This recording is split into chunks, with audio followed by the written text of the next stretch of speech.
প্রশ্নে বলেছে একটি ঘনকের সমগ্রতলের ক্ষেত্রফল এবং আয়তনের সংখ্যামান সমান হলে কর্ণের দৈর্ঘ্য নির্ণয় করো। তাহলে দেখো, সমগ্রতলের ক্ষেত্রফলের সঙ্গে আয়তনের সংখ্যামান সমান। আমরা ধরে নিচ্ছি, ধরি ঘনকের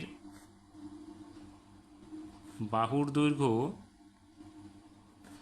সমান চিহ্ন x একক।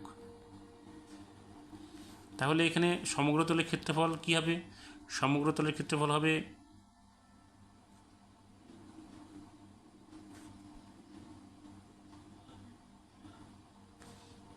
সিক্স ইন্টু বাহু স্কোয়ার, অর্থাৎ 6x² বর্গ একক।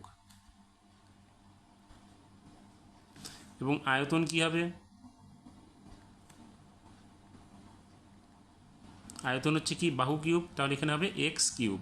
এটা কি হবে? ঘন একক। এবার প্রশ্নানুসারে কি বলছে? দুটো সমান। তাহলে আমরা লিখতে পারি প্রশ্নানুসারে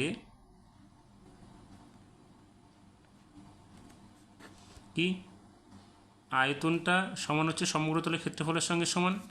তাহলে বোথ সাইড থেকে x² সরিয়ে দিলে এখানে আমরা কী পাবো? x = কী পাবো? 6। অর্থাৎ x এর মান, x কি ধরেছি? বাহুর দৈর্ঘ্যটা, তাহলে x এর মান হচ্ছে 6। অর্থাৎ এখানে যে ঘনকটা আছে, ঘনকের বাহুর দৈর্ঘ্য হচ্ছে 6 একক। আমাদের কি চাইছে? কর্ণের দৈর্ঘ্য চাইছে। তাহলে অতএব ঘনকটির বা ঘনকের কর্ণের দৈর্ঘ্যটা কি? বাহু √3।